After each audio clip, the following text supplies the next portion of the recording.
Вы слухаеце Трансусветнае радыё. У эфіры праграма «Урокі гісторыі». Запрашаем у падарожжа падзей, асоб і фактаў. Вучыцеся разам з намі.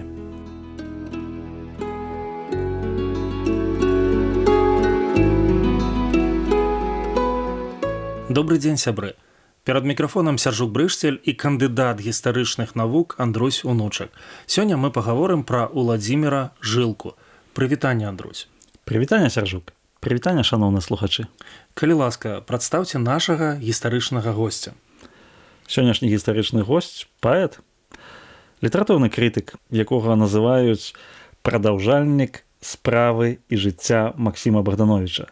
Чалавек, які стварыў асобны накірунак, якім можна назваць так чыстая краса у беларускай паэзіі, якому прысвячалі свае творы многія паэты пачатку 20-го стагоддзя, таму што ягоны ўплыў як паэта, ён быў каласальны. Многія зачытваліся ягонымі вершамі яшчэ ў 20-е гады, калі ён быў зусім маладым чалавекам, таму што ён нарадзіўся ў 1900 годзе і памёр у 1933 годзе. Пражыў толькі 33 гады, але здолеў зрабіць вельмі шмат. І самае галоўнае, што, як мне падаецца, у ягоным жыцці, што ён ішоў паводле свайго паклікання. Ён казаў, што самыя дрэнныя вершы – гэта вершы, якія пішуцца на замову. Вершы павінны зыходзіць з сэрца і адпавядаць настрою паэта і таму, як ён бачыць гэты свет. Паэт і паэзія. Калі казаць пра ягоны шлях да паэзіі, то трэба зазначыць, што паводле прафесіі ён быў настаўнікам. Ён скончыў маладэчынскую настаўніцкую семінарыю, але гэта было якраз у час Першай сусветнай вайны. І вось малады беларускі настаўнік, а тады толькі ствараліся беларускія школы, ён зразумеў, што не хапае для дзяцей літаратурных твораў, якія маглі навучыць на памяць, з якіх яны вучыліся бы любові да бацькаўшчыны, і ён пачаў пісаць свае ўласныя вершы. І яму атрымалася. Вось 20-е гады ягоныя вершы пачынае друкаваць у сваіх газетах Максім Гарэцкі. Гэта газета «Беларускія ведамасці» і газета «Наша думка», якія выходзілі ў Вільні. І вось тады Уладзімір Жылка ён пачынае набываць папулярнасць. І ў гэтым часе ягоная паэзія, яна набывае свае такія уласныя, уласцівыя яму рысы. Вось, напрыклад, ён піша верш, прысвечаны Максіму Богдановичу. І ў гэтым вершы ён наглядна пастулюе, што ён працягвае яго справу, што Максім ён не дажыў да росквіту свайго творчага, але, можа быць, Бог даў яму нарадзіцца, каб працягнуць вось гэту справу. Таму, канешне, вось паэзія Жылкі, ягоныя зборнікі, вось ростані там на палях заходняй Беларусі, яны з'яўляюцца такімі шэдэўрамі сучаснай беларускай паэзіі. Ваш улюбёны верш Уладзіміра Жылкі. Дзякуй за пытанне. Проста мяне захапляюць вершы, цыкл вершаў прысвечаны Вільні. Яны так вось называюцца Вільня ці віленскі цыкл. Калі сябры нас гудзяць з губаю і ворагі прарочаць скон, тады к табе, о, Вільня любая, прывозяць згадкі ў палон. У маіх лятунках ты уладарная, пануеш ты, харашыня.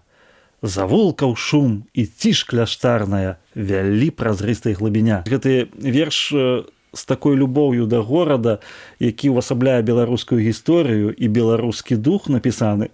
Вось гэтыя ягоныя словы лятунках, у маіх лятунках, летуценнях у маіх, ты уладарная. І што Вільня пануе сваёй прыгажосцю. Пануеш ты, харашыня. Яна натхняе беларуса быць беларусам і быць высакародным чалавекам. Для мяне гэта вялікі такая узор мастацтва, якое ўплывае на светапогляд. Давайте пагаворым пра розныя творчыя перыяды ад маладняка да ўзвыша.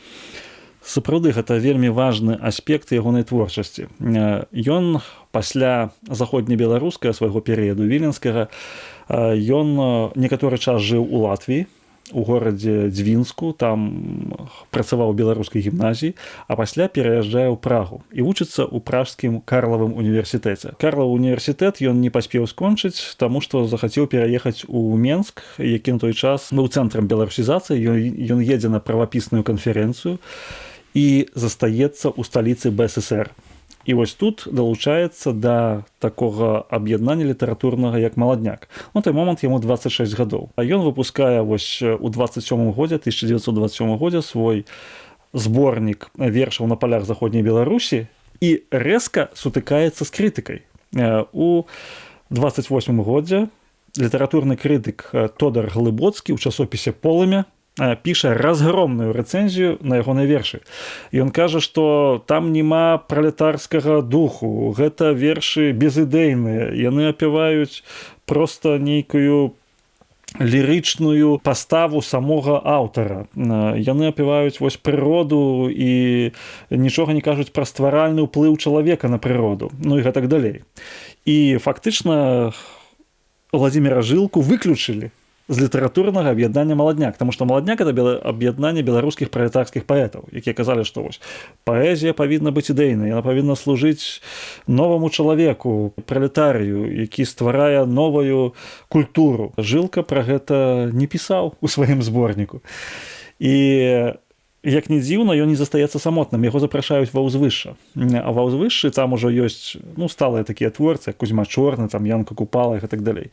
І вось ва ўзвышшы, нягледзячы на разгромную рэцэнзію ў часопісе «Ўзвышша», друкуюцца ягоныя вершы, а гэта 29-й і гэта ўжо нават пачатак 30-го году. У яго няма творчай эвалюцыі в такой кан'юнктурным сэнсе. У яго творчая эвалюцыя адлюстравана ягоным унутраным станам.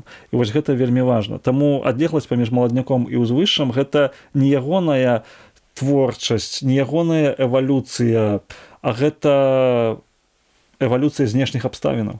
Яшчэ адзін аспект духоўныя матывы ў творчасці. Ён быў чалавекам, для якога вельмі важна была Беларусь. Што такое Беларусь? Ён пісаў у сваіх літаратуразнаўчых нарысах пра тое, што Беларусь для яго гэта краіна духу. На першым месцы у будаўніцтве народу стаіць духоўны аспект, што ўнутры будзе.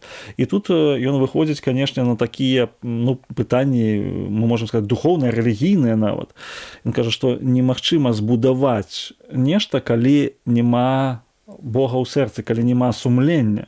Таму што сумленне для яго самы важны аспект увогуле жыцця чалавека. Ён быў хворы на сухоты. З самай маладосці хворы на сухоты. І Максім Богданович на сухот хворы быў. Максім Богданович памёр 25 гадоў, а ён у 33. І вось гэта прачуванне блізкай смерці, пераходу ў вечнасці, ён пастаянна задаваў сабе пытанні: а што ж далей, а як там? І вось гэта хваравітае такое здароўе, калі можна так сказаць, і прадчування блізкай смерці, і разам з тым разуменне, што ён не памрэ, што ёсць вечнасць, вось гэта спрыяла ягонаму такому і адлюстраванню ў творчасці вось гэтага настрою.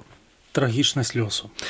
Ён быў арыштаваны ў ліпені 30-го году па справе Саюзу вызвалення Беларусі і загінуў у горадзе Уржум Кіраўскай вобласці ў Расіі. Яго здароўе не вытрымала гэтай высылкі. Ён быў чалавекам, які загінуў фактычна на пачатку сваёй паэтычнай кар'еры, калі можна так сказаць. Я думаю, што сённяшняя кропка павінна быць паэтычнай. Улюбёная тэма паэтаў, як вядома, каханне. Пра гэта радкі Уладзіміра Жылкі. Каханню нічога не трэба. Каханне нічога не просе. Так радуе сіняе неба, так цешыць валошка ў калосе. Каханне, як песні празоры, лятункам заўсёды высока. І шчасцем у свет, у прасторы, каханкі расквітвае вока.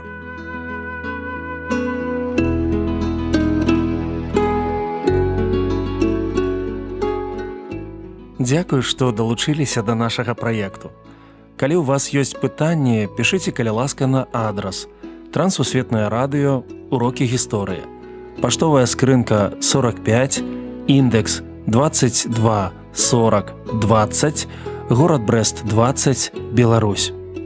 Шукайце нас на сайце twr.fm. Да новых сустрэч!